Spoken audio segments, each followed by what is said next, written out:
Before we get started, I need to introduce you to the world of cracked accounts.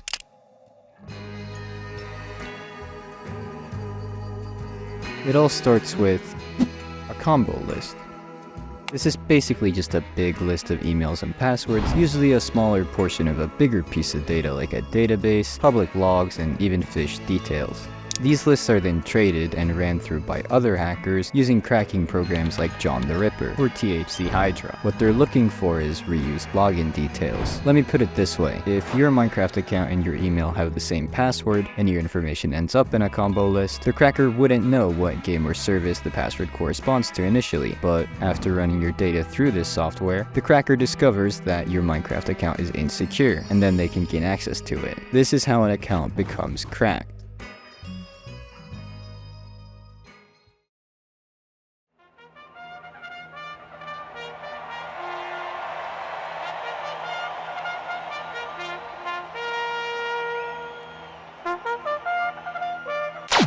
Those of you who are familiar with the sports betting world will know the name DraftKings. It's the second largest sports gambling site in the world, with players losing $2.5 billion every year. These players are not just being robbed of their money though, because their data is also being stolen. Someone has taken different databases from all over the world and compiled it into a single list of potential DraftKings hits. These accounts are valuable because the attacker can take home the victim's winnings, their player rewards, and even charge their card in order to withdraw as much money as possible. There's only one problem. DraftKings has two-factor authentication enabled for a lot of these users, but instead of sending these verification codes to the user's phone, DraftKings set up their account system so users get these codes sent to their email by default.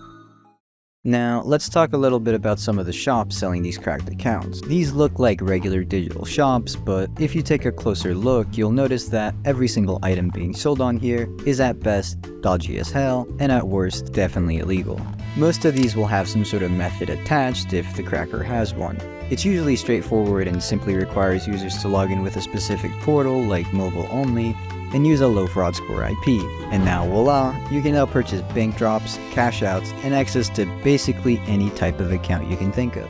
This brings us to Joseph Garrison. This guy ran one of the most popular cracked account stores ever, known as GoatShop.cc, but most of you who have used this store will know it by the name K4Rocks.com, because Joey partnered up with K4 in 2021.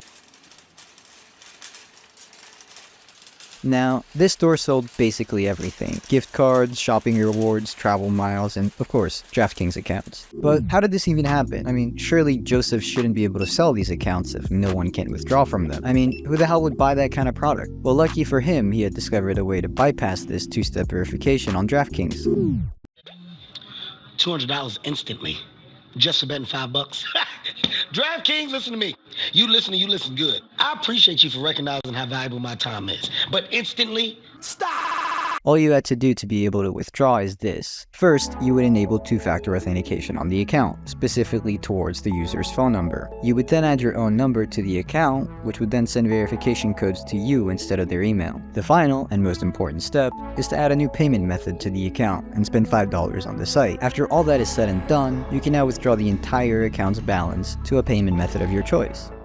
Alright, I'm going to explain the full picture for you one more time, just to be sure that you understand. Okay, Joseph has a 2FA bypass method for cashing out DraftKings accounts. He runs a cracked account shop named GoatShop, which has given him enough funds to be able to buy a combo list to use for his DraftKings scheme. He partners up with two people before launching this scheme, Snoopy from Snoopy.fo and the Motherfucking Plug from the Motherfuckingplug.io. These guys ran their own shops, which is why they were mainly responsible for distributing the stolen accounts.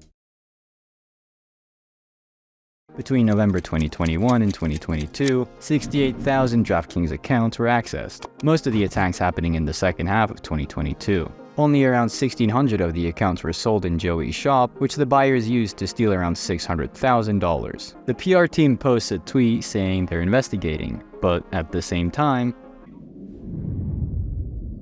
it seems like customers are unable to contact anyone at DraftKings.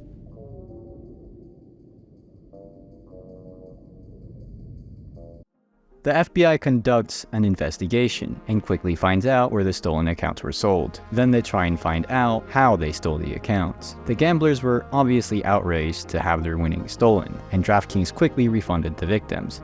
Then they said that their systems weren't breached, which means these hackers must have found reused passwords from other data breaches. This was of course a clue for the feds, but how the hell are they gonna catch these guys now?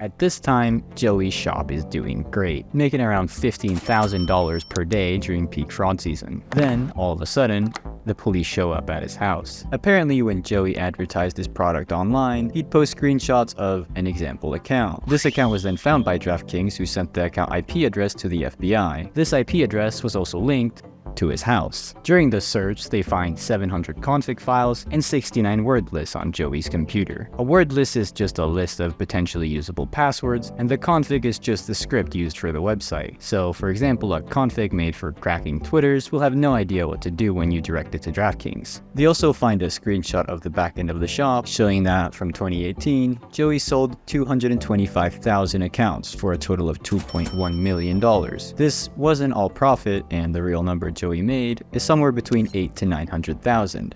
Now, at this point, Joey is given two options. He can either cooperate or get completely cooperated. He decides to snitch on his partners, although he didn't have much choice after they took his devices. This information was enough to find Plug, since he was already pretty public with his identity on Telegram during this time, but to find Snoopy, things were a little more complicated. The police go to his website and find out he's using DDoS protection from Cloudflare. They contact Cloudflare, who gives them the IP address associated with this account signup. Snoopy's crypto wallet had received around $460,000 since 2021, while Plug's bank account had received over $1.5 million since 2018. About $1 million of that money came from a Cash App, which was connected to his personal Coinbase account. Rest of it is probably from clients with PayPal or another similar payment method. They're also revealed to be Nathan Ostad from Minnesota and Cameron Stokes from Tennessee. Because of his cooperation, it seems like most charges against Joey are dropped. He pleads guilty to one count of conspiring to commit computer intrusion,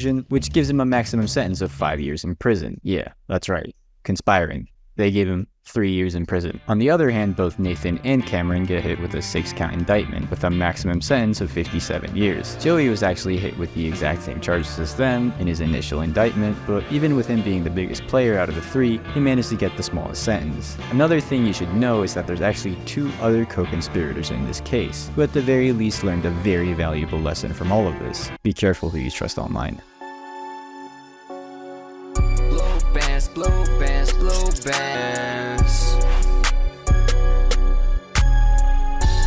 bands, blue bands, blue bands. Check my pants, they say true man. They say true man. Blue bands, blue bands, blue bands. Check my pants, they say true man.